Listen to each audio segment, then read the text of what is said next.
Gracias por esa puntualización. Sin duda es importante lo que hace la FAO y usted va a tener la oportunidad de conversar con el ministro precisamente de Ambiente, Agua y Transición Ecológica, José Antonio Dávalos, quien ya se encuentra con nosotros. Ahora sí está 100% la conexión. Ministro, buenos días. Gracias por estar en Diálogo de la Mañana en Radio Hino 29. ¿No? Hagamos una vaca para la recarga, de verdad. Ya les he dicho, Pablo, al ministro de Economía, que le ponga unos megas al ministro de aquellos préstamos que acaba de conseguir el gobierno. Ya, ahora sí. De aquellos préstamos que acaba de conseguir. No me emocione. Ahora sí. Ministro, buenos días.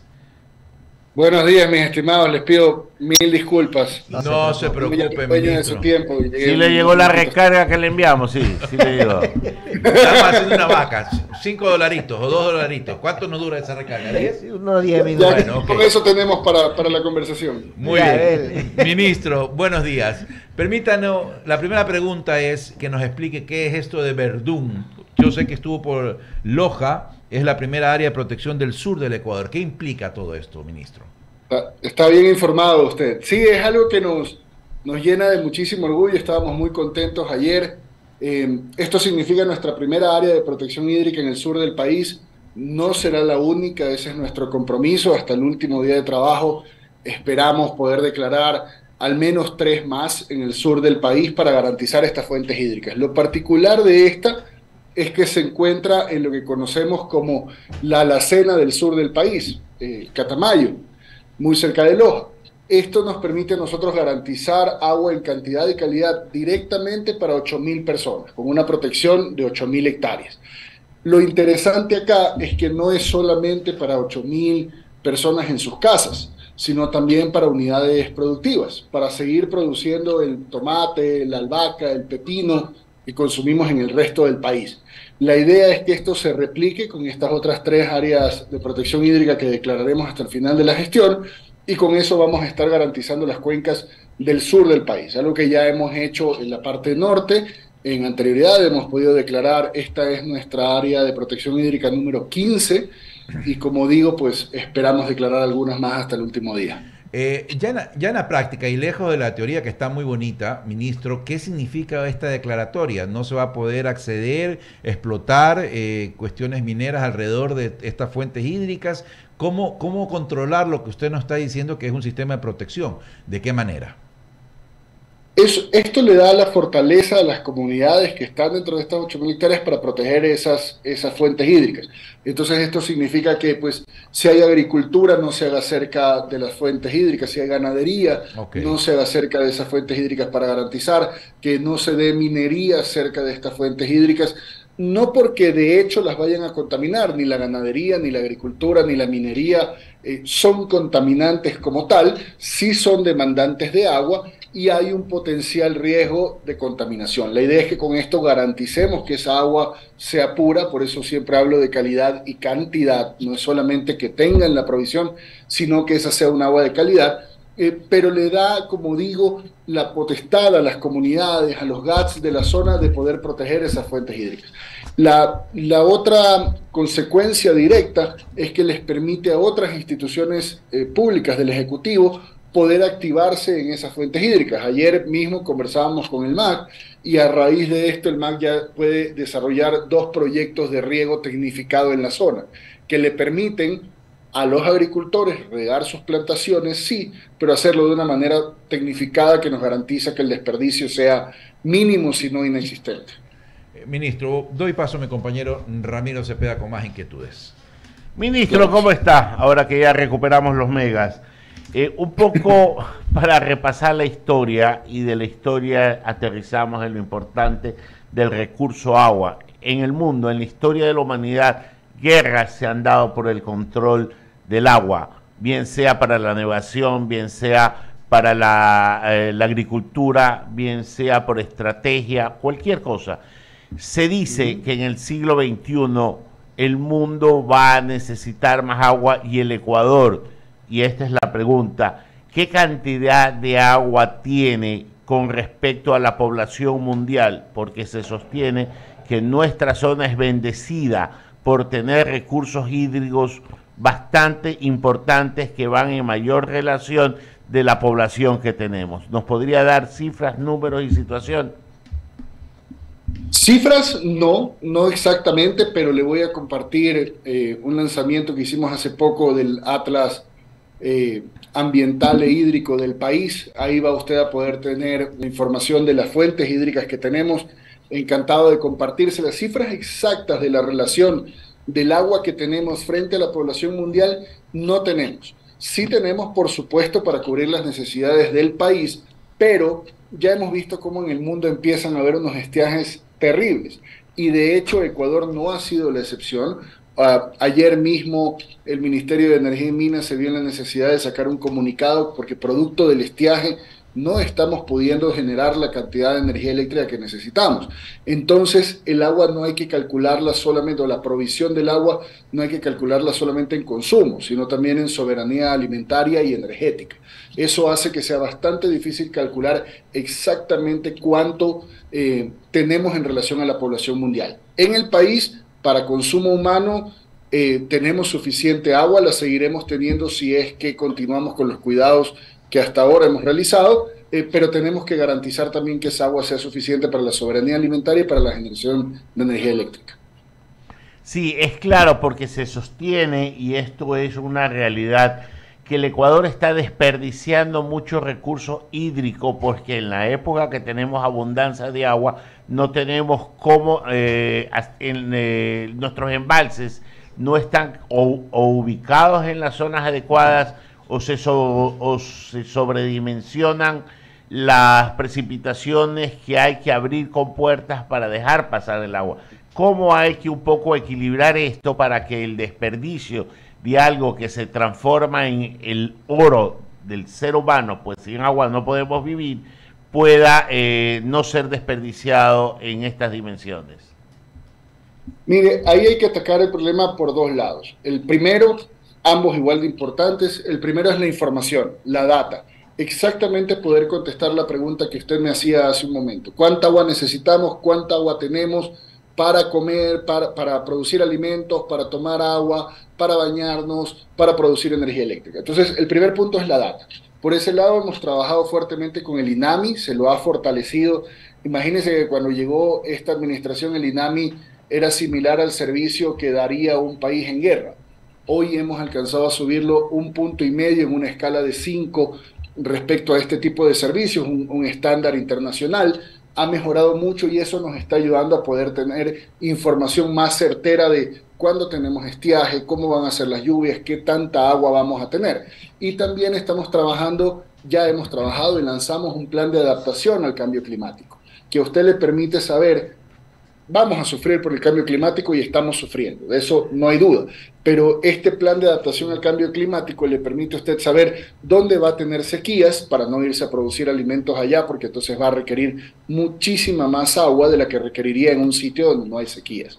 Le permite saber dónde debe construirse esta infraestructura a la que usted se refiere para que pueda aprovecharse de la mejor manera. Y por otro lado, que como digo es igual de importante, es concientizar a la población. O sea, muchas veces se construyen albarradas de forma antitécnica y esto se filtra, nos genera deslaves, nos genera desperdicio de agua. En nuestras propias casas muchas veces no cerramos la llave mientras nos lavamos los dientes. Puede parecer eso trillado y cursi, pero es una realidad. Si usted calcula 16 millones de ecuatorianos dejando la llave abierta mientras se lava los dientes, el impacto que tenemos es impresionante, por más cursi que suene. Entonces, esas pequeñas cositas, tanto como concientizar al agricultor en tecnificar su riego, pero darle la opción de créditos para tecnificar su riego, algo que en este gobierno se ha hecho, también nos ayuda a que haya menos desperdicio de agua, pero sobre todo menos consumo. Ellos van a demandar menos agua. Entonces, nosotros consideramos que en esos dos frentes hay que atacar el problema y es lo que se ha venido haciendo. Aquí tenemos una compañera que se baña cada 3 días y ahorra bastante agua. ya le paso a Javier Segarra, que continúa con la entrevista. Eso es ser muy consciente con el consumo de agua. No sé qué tan recomendable sea, pero es muy consciente con el consumo de agua. ¿Cómo le va, ministro? Buenos días, un gusto tenerlo en la plataforma de I99. Esta mañana conversaba con Erika Zárate, la representante, la oficial de los programas de la FAO en nuestro país. El 16 de octubre es el Día Mundial de la Alimentación y sin duda que el agua es fundamental para todos estos procesos. Y la pregunta es, ¿qué estamos dentro de las, por ejemplo, de las comunidades indígenas para poder tener un control en el tema del recurso hídrico, ministro? Mire, primero que nada, nuestras comunidades, pueblos y nacionalidades indígenas cuidan los recursos naturales como el que más. De hecho, pues el resto del mundo debería aprender de cómo se cuidan los recursos en nuestras comunidades, en general en las comunidades indígenas del mundo. Con ellos lo que se está haciendo es, porque necesitan definitivamente desarrollarse económica y socialmente, hemos, por ejemplo, implementado en la Amazonía escuelas de campo. Entonces se les puede dar capacitación de cómo utilizar de mejor manera el agua, pero también el resto de recursos naturales. Tanto nos ha servido que ya ahora tenemos pues certificaciones de, por ejemplo, libre de deforestación, en donde sus productos pueden hacer pueden tener el enunciado, la certificación de que son libres de deforestación y con eso exportarse a un muchísimo mejor precio al resto del mundo. Ya lo hemos logrado con guarango, con café, con cacao y estamos ya explorando otros productos. ¿Por qué menciono el tema del bosque? Porque el bosque, al igual que el páramo, es fundamental en el servicio de regulación de agua. Sin bosques no tenemos agua, el suelo permea y se pierde el agua de la lluvia, por ejemplo. Entonces, más allá de trabajar con las comunidades en ese amor al recurso natural, en ese amor al agua, a no querer desperdiciarlo, hemos trabajado con ellos en capacitación para que tengan nuevas técnicas de cómo utilizarlo y generar el menor desperdicio posible. Pero realmente en las comunidades el problema del desperdicio es mínimo. Tenemos que trabajar mucho más en las ciudades. Ahora, claro, me refería más al cuidado del recurso hídrico, sin duda alguna, pero está bien esta campaña que lleva el gobierno de combatir la desnutrición o bajar en lo posible el porcentaje de la desnutrición crónica infantil, pero es un trabajo que tiene que ser relacionado o de manera conjunta con los gobiernos autónomos descentralizados, llámese provinciales, cantonales, parroquiales y hasta la ruralidad, porque si ahí no hay el servicio de agua potable, es imposible reducir el tema de la desnutrición crónica infantil, ministro. Por supuesto, es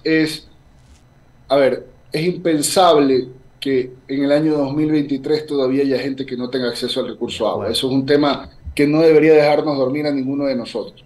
Hemos implementado desde el Ministerio un programa que se llama FOGAPRIT, que fomenta precisamente a los GATS a crear estos proyectos de agua potable, pero también de riego. Siempre hay que pensar en que la parte productiva tiene que ir de la mano porque pues todos tenemos derecho a desarrollarnos económicamente, la idea es que se haga cuidando el ambiente, inclusive el agua.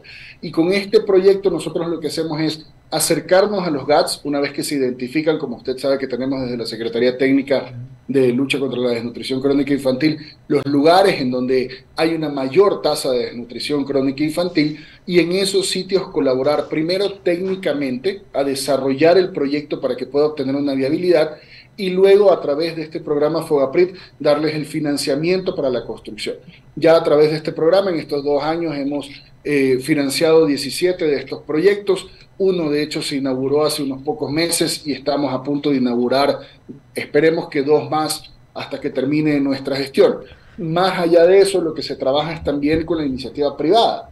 Hay un beneficio de doble deducibilidad para quienes aporten a este tipo de obras que nos ayudan a luchar contra la desnutrición crónica infantil. De hecho, me reuní esta semana con un sector privado, un gremio del sector privado que está dispuesto a apoyar con 4 millones, casi 4 millones de dólares para poder atender 21 proyectos de agua potable en 21 comunidades diferentes. Entonces, eso es bueno porque no solamente lo trabajamos con los GATS, sino que ya hay iniciativa privada que está muy preocupada por apoyar. La idea es que esto podamos reducirlo. Evidentemente, los efectos de este tipo de obras en la lucha contra la desnutrición crónica infantil no se ven el día de mañana, pero en unos años la tasa seguirá bajando y eso será porque hemos asegurado que tengan agua segura en estas comunidades. Es que lo fundamental es fortalecer la solidaridad para luchar contra el hambre, contra la pobreza, contra la falta de agua, y llegar a ese objetivo de reducir la desnutrición crónica infantil. Pero este no es un trabajo del gobierno solamente, y eso es lo que de alguna u otra manera los ecuatorianos debemos tomar conciencia, porque aunque sea con con un poquito que podamos aportar cada uno de los ecuatorianos, estaremos también ayudando o colaborando. Y esto no es de decirle a favor o en contra de un gobierno, es que es un problema serio no solamente en el Ecuador, sino en el mundo. Mire, le digo cómo yo lo procesé cuando recién llegamos al gobierno y sacaron las estadísticas de que casi 1 de cada 3 niños sufren de desnutrición crónica infantil en el país. Yo tengo 3 hijas.